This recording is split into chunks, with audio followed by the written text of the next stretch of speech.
Bonjour à tous, messieurs, dames, j'espère que vous allez tous très bien, très content de vous retrouver dans cette toute nouvelle vidéo.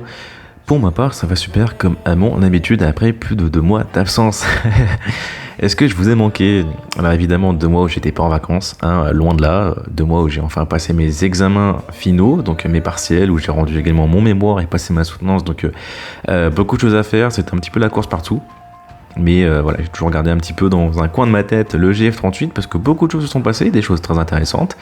Voilà, même si on est sur une fin de championnat européen et que là, il n'y a pas vraiment de match à disséquer ou de débrief ou d'avant-match à réaliser, on est quand même dans une période de l'année qui est très intéressante, je dirais même très importante, donc le mercato, avec un Grenoble qui s'est montré actif très tôt, avec des recrues très intéressantes.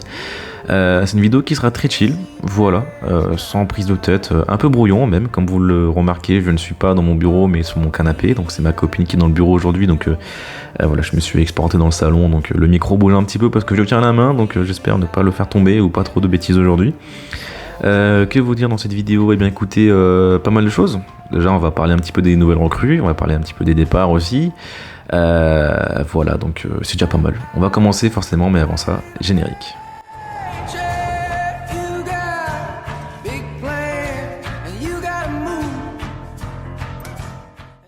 Alors messieurs dames, avant que la vidéo ne commence, j'aimerais faire un peu un rappel ou un avertissement, je sais pas comment appeler ça, mais voilà, une grosse pancarte, attention.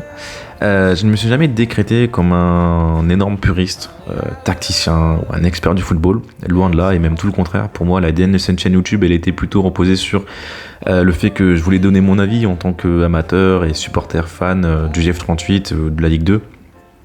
Et voilà, pour moi, il n'y avait pas besoin de forcément connaître la date de naissance de Pelé pour donner son avis sur le football. Pas besoin d'être un mec des années 80-90 pour être un connaisseur. Et justement, moi, lorsque je sortais d'un match juste à des Alpes avec du GF38, je voulais en parler. J'avais pas forcément de copains très fans de Grenoble ou quoi que ce soit. Et moi, justement, j'ai ouvert cette chaîne YouTube en me disant, je vais donner mon avis. Tant pis, que ça plaît ou plaît pas. Je donne mon avis sur ce qui s'est passé, sur les recrues, sur voilà, les transferts, sur toutes sortes de news. Voilà, ça me permet aussi de vous dire que les recrues qu'on va voir, justement, ce sont des joueurs que je ne connaissais pas avant de les voir rejoindre le GF38, donc ça me dédonne un petit peu, c'est aussi ça le message que je veux faire passer. Voilà, je me voyais pas faire une vidéo un peu où je vous mentais en disant que oui, je les connais, excellents joueurs et tout, c'est pas vrai. La plupart viennent du National, c'est pas un championnat que j'ai suivi depuis 2018, la double montée, donc CFA National Ligue 2 du GF38. Néanmoins, je ne vous cache pas, quand je regarde de temps à autre le tableau des classements, je trouve ça important de regarder un peu ce qui se passe derrière, comme je dis souvent, regarder un peu dans le rétro. Voilà, il y a des équipes qui sont quand même très intéressantes. Oui, qui sont un peu emblématiques du championnat, de la Ligue 1, Ligue 2. Il y a des équipes comme la FC Sochaux-Montbéliard, qui en 2008 avait remporté la Coupe de France. Il y a des équipes comme Dijon, justement, qui a encore quelques années était en Ligue 1, Ligue 2, ou encore Nîmes. Donc Nîmes, c'est un peu plus grave, parce que je crois qu'ils vont descendre en D6, mais voilà, qui était encore en Ligue 1 en 2021. Donc c'est pour ça que je dis que c'est quand même intéressant de regarder un peu ce qui se passe dans le National, voir qui c'est qui va monter en Ligue 2, qui c'est qui va descendre. Voilà. Mais la plupart des recrues qu'on a aujourd'hui viennent du National. Et écoutez, voilà, je ne les connaissais pas du tout et on va voir ça très en surface aujourd'hui. Je vais pas du tout disséquer leur rencontre, leur saison, leur performance ou quoi que ce soit, parce que la plupart a été très compliqué de trouver de visuels, de support en termes de highlight ou quoi que ce soit. Il y a juste Baptiste Moisan où ça a été plutôt simple. Mais pour la première recrue qui est Mathieu Millon, justement, qu'on va voir dans quelques secondes, je n'ai aucun visuel. Avant de parler de Mathieu Millon, je voudrais faire un petit rappel sur la fin de saison de l'année dernière. On a eu la prolongation dans un premier temps de Franck Rizzetto. Lui qui faisait l'intérim de 6 mois a été prolongé pour une période de 3 ans. Donc à voir si on va aller au bout des 3 ans, parce que ça n'a jamais été vraiment le cas pour tous les entraîneurs du GF38. Loïc Nestor, donc fin de carrière pour Tonton, qui s'en va et qui gardera sûrement un rôle interne au sein du GF38. C'est ce qui avait été annoncé, mais on n'a pas encore eu de clarification sur son rôle. Ou en tout cas ça m'a peut-être échappé. Et Mamadou Diarra qui assez tôt dans l'année on a su qu'il ne prolongerait pas au GF38 et donc grand Momo Diarra s'en va. Mathieu Millon, justement, on va s'y mettre tout de suite, mais jeune joueur français de 24 ans qui nous arrive tout droit du FC Rouen, un joueur qui évolue sur le côté gauche, donc beaucoup plus en tant que latéral gauche, défenseur au milieu. Ça m'a fait penser directement, moi, qu'on continuera à appliquer un système tactique de 3-5-2 ou de 5-3-2, hein, appelez ça comme vous voulez, ça dépend toujours du positionnement des latéraux. Mais comme c'est un joueur que je ne connais pas, moi je voulais regarder un petit peu du mot de son activité. Pardon. Et forcément, j'ai trouvé ça heatmap. Je ferai sûrement un comparatif pour qu'on ait vraiment une idée un peu plus claire, mais avec les heatmaps de Mathieu Millon, Ariel Mendy et Matteo Zantip. Donc ce sont des joueurs qui évoluent sur la même zone du terrain. Ce que moi je peux conclure, en tout cas observer, hein, du moins, c'est que c'est un joueur qui se projette beaucoup plus, qui se projette énormément. Il garde une activité défensive importante, mais il offre un apport offensif beaucoup plus intéressant, je trouve. Ça s'est vu l'année dernière en national avec quand même 4 passes décisives, donc c'est un bilan qui est intéressant. Donc j'aurais aimé un petit but ou deux histoire de saupoudrer tout ça, mais voilà, les buts c'est pas vraiment ce qu'on lui demande et c'est pas vraiment ce qu'on va attendre de lui. Mais 4 passes décisives, pardon, c'est pas dégueu. C'est un joueur qui arrive également avec une bonne saison dans les pattes, hein, 30 apparitions en tant que titulaire, donc ça c'est plutôt très intéressant. Il a été très régulier durant l'année. Je vous mettrai aussi une capture d'écran peut-être de la notation. Oui, les notes qu'il a eues durant les 12 derniers mois, donc un joueur qui a été plutôt régulier. Et puis, non, pour 0€, comme je l'ai dit, c'est plutôt un pari intéressant, et c'est un pari où tu prends pas forcément de risques.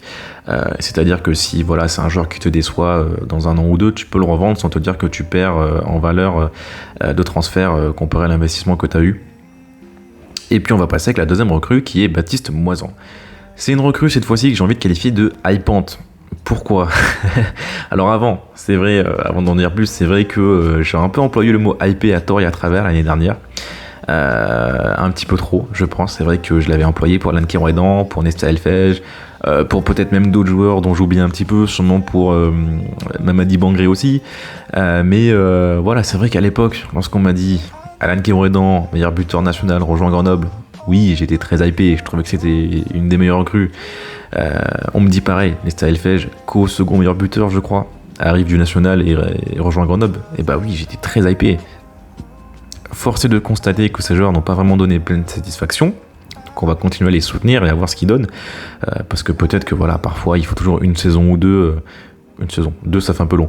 Mais une saison pour s'adapter à une nouvelle équipe et un nouveau championnat. Surtout que comme il vient du national, bah, il y a un step-up à franchir, il y a un gap à franchir. Donc voilà.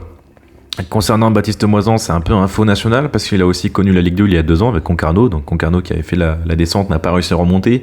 Donc faudrait pas trop s'attarder non plus, hein, parce que finir comme Nîmes ou Bordeaux ce serait inquiétant. Mais voilà, bref, c'est juste une petite parenthèse.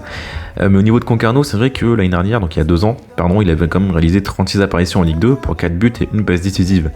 Là en national, il s'est plutôt régalé, il s'est bien amusé, hein, 28 apparitions pour 10 buts et 2 passes décisives. Il a des qualités offensives qui sont très importantes. Alors sur les 10 buts, je crois qu'il y a quelques penalties. J'ai vu quelques highlights et c'est vrai qu'il a une très bonne qualité de frappe, tout simplement, une bonne technique, une bonne vision de jeu. C'est ce qui m'intéresse le plus, c'est lui, la vision de jeu, moi. Mais voilà, j'ai vu quand même que c'était un joueur qui était capable de porter ses responsabilités en allant tirer les penalties. Donc je sais pas si c'est vraiment lui le tireur attitré. Hop là. Voilà, juste petit réglage caméra. Et voilà, plutôt régulier cette année, très bon joueur, qui arrive également gratuitement. C'est vrai que ce sont des transferts qui sont gratuits pour le moment, et c'est très intéressant, ça rentre en parfaite corrélation avec ce qui a été dit durant les dernières sorties de Max Marty, par exemple.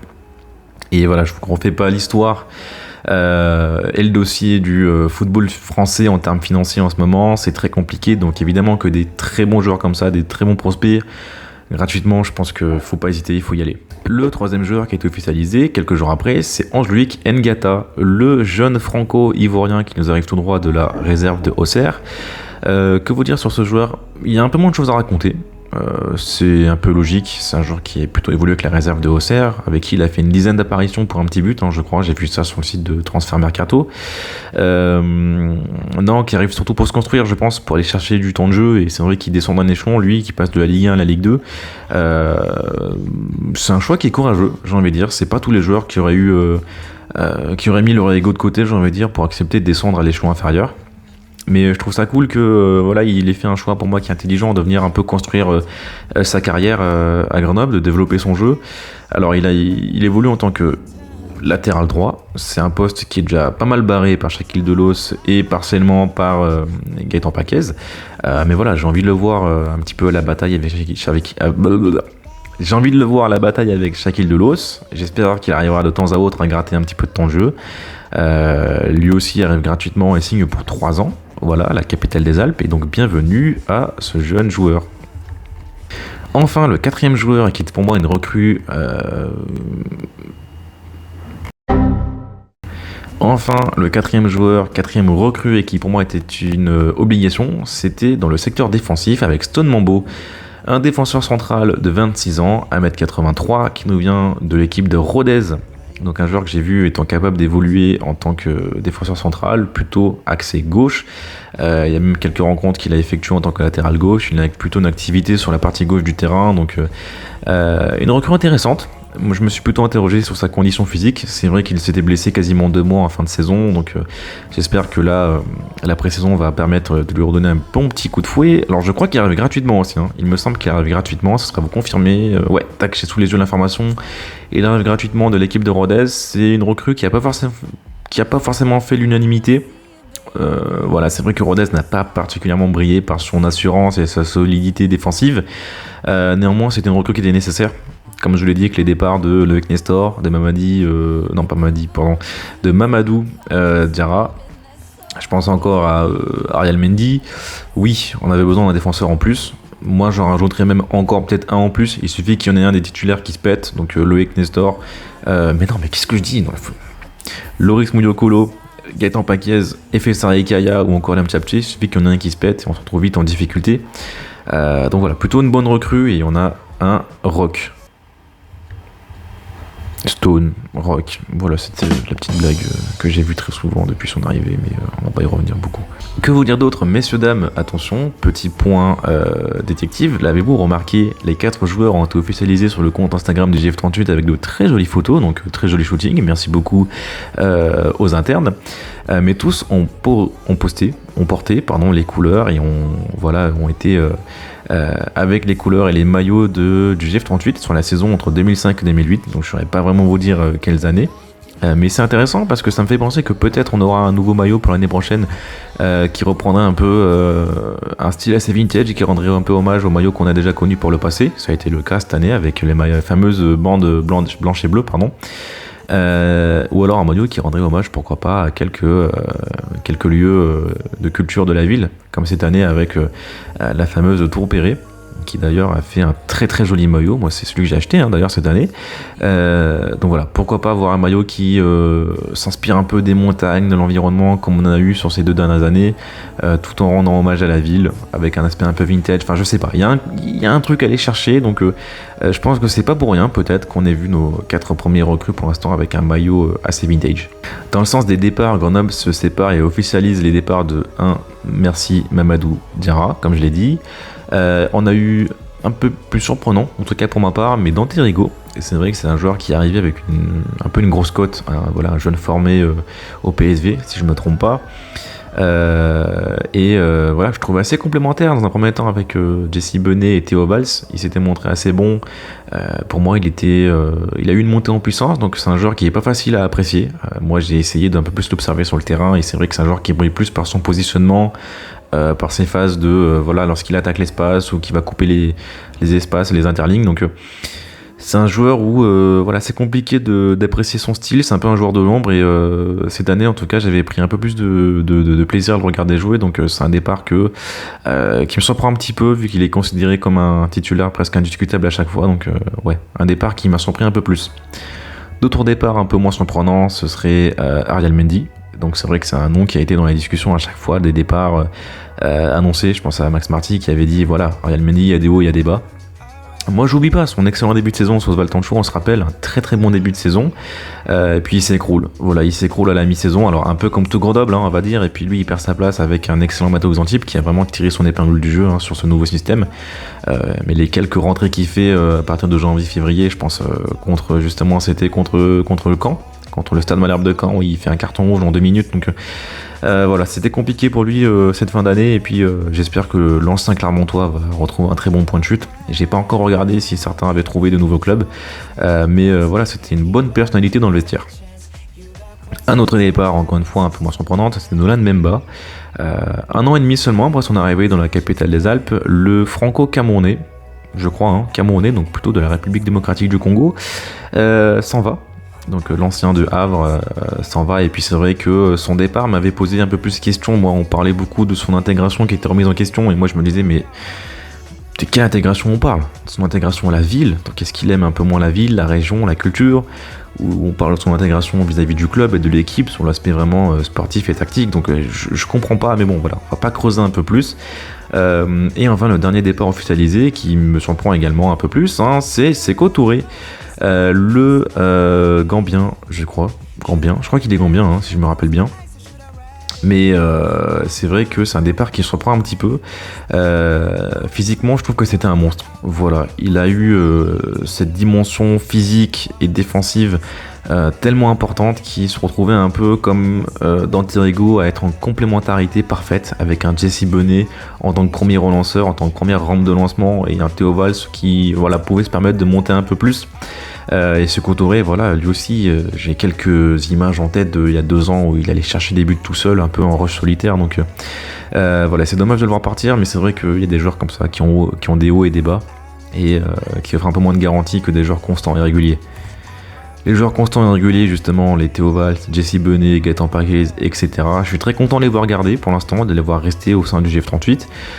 Je trouve qu'il faut qu'on garde un noyau, il faut qu'on garde un cœur capable de guider les jeunes joueurs.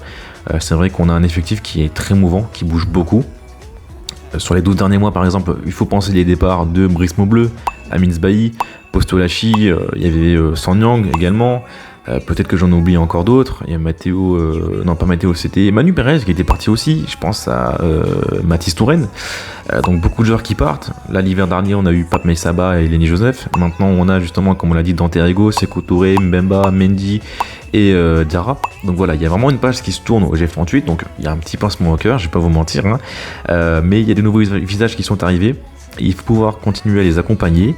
Oui, justement, on a besoin un peu des cadres du vestiaire, comme je l'ai dit, des Jesse Bonnet, des Theo Valls, des Gaëtan Paquez. Et je citerai même à l'intérieur, je compterai moi dans l'eau les joueurs comme Bobby Alain, qui sont pas forcément les titulaires de tous les jours, mais qui remplissent un rôle capital de grands frères, j'ai envie de dire, et qui ont cette expérience avec plus de 30 ans de pouvoir guider les plus jeunes. Un scénario qu'en tout cas j'aimerais éviter, c'est un peu ce que je disais, hein, pour Amin Sbahi, Nathaniel Cho et Brice Maubleu, de devoir les remplacer un peu en catastrophe. C'est ce que j'avais dit dans une de mes premières vidéos l'année dernière. Moi j'ai vraiment eu l'impression qu'ils ont été remplacés en catastrophe, qu'il n'y a pas vraiment eu de recherche ou d'études sur les joueurs qu'on a achetés juste derrière. Donc il y avait Junior Létang, Mamadi Bangré et Loris Mouyokolo avec Maxime Patier, si je ne me trompe pas. Ce sont des joueurs qui sont arrivés dans les derniers instants du mercato pour remplacer dans les instants derniers ultimes du mercato justement les départs d'Amin Sbahi, Brice Maubleu et Nathaniel Cho. Alors c'est pas forcément la faute des joueurs, hein. Évidemment que le board, lorsqu'ils vont recevoir une offre qu'on ne peut pas refuser à l'échelle de Grenoble, oui, il faut l'accepter, il faut pouvoir au moins discuter, y réfléchir. Mais c'est en tout cas un point de vue, un scénario qui avait été décrié par Oswald Tancho, je me rappelle très bien, et c'est tout à fait normal. Tu t'amuses à faire tu t'amuses pas justement à faire une pré-saison d'1 mois, 2 mois avec des joueurs pour ensuite les voir partir au début du mercato, au début de la saison, pardon, excusez-moi, je commence à mélanger les pinceaux. Mais évidemment que ça va impacter ton collectif et ta saison et dans tes résultats forcément. Donc voilà, j'aimerais éviter moi qu'on retourne dans ce scénario et qu'on perde les joueurs capitaux, des joueurs importants dans les derniers instants du mercato. Pour vous parler brièvement du championnat de Ligue 2, il reprendra pour Grenoble le 9 août, si je ne me trompe pas. Donc j'ai juste devant moi le tableau qui est tiré du journal d'équipe. Grenoble qui attaquera sa saison avec un déplacement à l'Estac 3. Bien écoutez, on fera sûrement une vidéo avant match, je pense, et sûrement un débrief pour cette première rencontre, premier match de l'année. Voilà, donc on verra un petit peu ce que l'Estac de 3 a produit en pré-saison et dans son mercato. Grenoble qui accueillera dans le Stade des Alpes sa première rencontre à domicile contre Laval. Encore une fois, c'est vrai que Laval était les premiers à domicile l'année dernière aussi. On avait remporté la rencontre 2-1. Alors Amin Sbahi avait marqué, je crois que c'était peut-être Lenny Joseph, le second buteur. Voilà. Et puis Grenoble se déplacera 2 fois d'affilée contre Clermont et Saint-Etienne. Donc c'est vrai qu'on a 3 déplacements pour 4 rencontres sur le premier mois. Et c'est pas pour rien.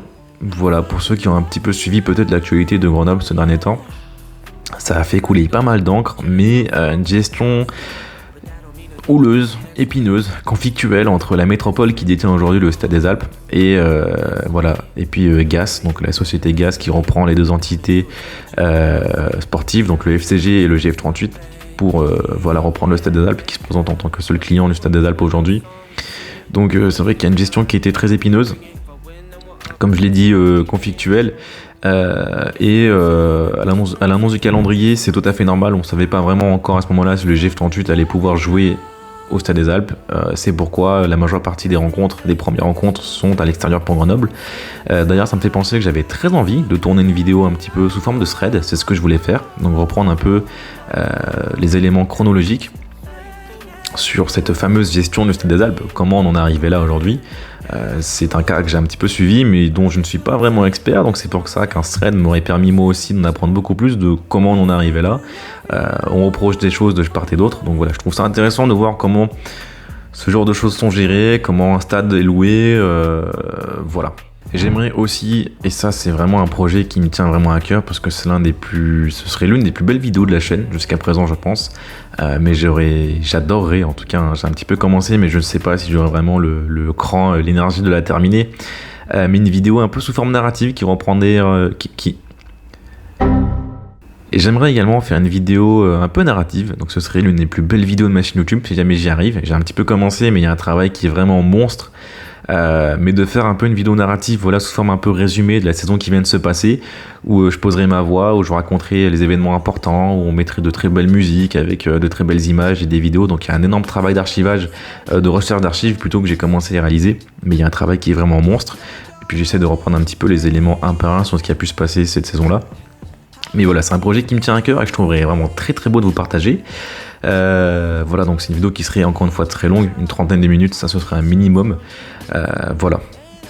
En ce qui concerne peut-être de nouvelles arrivées, je ne pourrais pas vous en dire plus. Je n'ai pas vraiment entendu de rumeurs ou de certaines spéculations sur de prochaines arrivées autour du GF38, mais je pense qu'en tout cas 4 arrivées pour 5 départs, c'est ce qui était prévu, qu'on remplacerait pas forcément numériquement les départs par des arrivées. Le but forcément, c'est d'alléger la masse salariale, mais je pense qu'on verra beaucoup de jeunes joueurs éclore au sein de l'équipe première.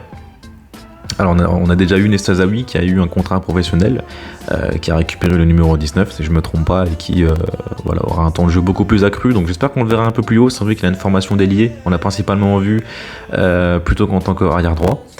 Je pense également à Bashiro Yameogo, voilà mon petit chouchou comme j'ai eu beaucoup l'habitude de dire, donc il y a des joueurs qui, voilà. J'ai une certaine affection pour des joueurs, je ne saurais pas vous expliquer d'où vient l'origine de ces affections ou ce favoritisme. Mais Bashiro, j'aimerais bien voir évoluer. On a vu Matteo D'Antona intégrer dans quelques photos et vidéos sur le compte Instagram le groupe professionnel, donc l'équipe A. Et Adam Charia, également un jeune joueur que je ne connaissais pas, mais que j'ai vu dans quelques photos Instagram du GF38, et donc je me suis un peu intéressé à ce genre-là. Nous aurons également les retours de Lamine Jarjou et Baptiste Isola, donc deux jeunes joueurs du GF38 dont il faudra clarifier la situation. Lamine Jarjou nous vient tout droit de... je crois qu'il y a eu le prêt nous vient tout droit de D1 ou D2 chypriote. Et juste avant ça, il avait fait un an au Kazakhstan. C'était pas forcément le meilleur des prêts pour lui, une saison où il n'avait pas vraiment beaucoup joué. Mais ça démontre quand même, pour moi, une volonté d'un joueur de se donner à fond. On l'envoie en prêt et il y va, même dans des championnats très exotiques. Maintenant qu'il revient, il faut voir ce qu'on va faire de lui. C'est un allié gauche, si je ne me trompe pas. Et puis, on a Baptiste Isola, donc l'enfant du club. Lui aussi nous vient tout droit, donc il était en CFA. Alors je me rappelle plus du tout exactement du club chez qui il a effectué cette saison justement, mais juste avant il était à l'US Mâconnais, chez qui il avait fait 6 mois, qui s'était très bien passé. Maintenant je suppose qu'on va l'intégrer sûrement dans la rotation de l'équipe. C'est un peu, je pense qu'il a un peu cette étiquette lui aussi de l'enfant du club, et on a envie justement d'aller chercher une nouvelle tête, un peu de faire une publicité, je sais pas comment on pourrait vous dire ça comme ça, mais une sorte de publicité pour le centre de formation de Grenoble, et il faut chercher un joueur qui est formé ici et le développer, le mettre en avant, et je pense que aujourd'hui Baptiste Isola remplit parfaitement ce rôle, il a en tout cas les prérequis pour ça. Et moi je serais pas étonné du tout de le voir grappiller quelques apparitions en Ligue 2 cette année, et même justement j'en ai très envie, j'ai envie de voir beaucoup plus de joueurs de notre club en Ligue 2. Et je finirai cette vidéo par vous dire qu'à l'heure actuelle, à l'heure où j'enregistre, Grenoble dispute depuis quasiment 1 heure sa première rencontre de pré-saison contre le Servette de Genève, donc à Thonon. Je vous fais un petit rappel, mais voilà, j'ai juste devant moi le calendrier. Grenoble avait repris l'entraînement il y a quasiment 3 semaines, donc le 25 juin. On aura, après ce match de pré-saison amical contre Servette, le déplacement contre Troyes. Donc un match amical contre Troyes à Chambon-sur-Lignon, donc un endroit un peu spécial pour les professionnels du football. On aura le 25 juillet un match amical contre Rodez, et puis on enchaînera à Auxerre, à Gueugnon, et puis on finira contre le Puy à Saint-Marcelin, donc un peu plus dans la région. Est-ce que j'oublie peut-être des éléments? Je ne pense pas. On est déjà quasiment à 25 minutes de vidéo, donc encore une fois c'est une vidéo qui sera un peu plus longue. Je vous remercie d'être resté jusqu'au bout pour ceux qui m'ont écouté. Merci beaucoup pour le dernier petit commentaire que j'ai pu voir dans quelques vidéos par-ci par-là, ça me fait très plaisir. Voilà, donc je vous dis portez-vous bien jusqu'à la prochaine fois. N'oubliez pas qu'ensemble, gagnons les sommets. Ciao.